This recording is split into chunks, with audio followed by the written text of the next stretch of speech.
what do we do about the situation we're facing today, and how does it relate to the Jewish story? So I will say this: it's going to sound a bit radical, I think, but I think it's true.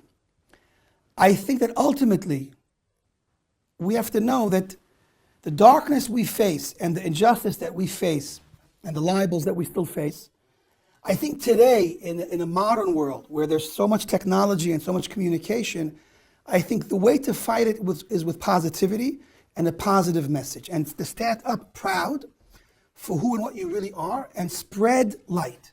Ultimately, even though it's hard sometimes to get through people that are confused and do not want to hear a new story or a different perspective, ultimately light shines bright and conquers darkness. And I think that we have to be a light onto ourselves and onto the nations and continue with the classic true Jewish approach: spread light, spread goodness, spread love. And I think that is how we will reach the people that are able to be reached. And that's the really only solution, because the people that are absolutely at the extreme against us, they're not going to hear a nice idea and decide, oh, you're right, let's love each other, let's get on. They're not going to respond to that. So they're not the people we're trying to reach. We're trying to reach the people that are reachable. And the way to reach reachable people is with positivity, goodness, light, love, and unity. And that is what needs to be our path.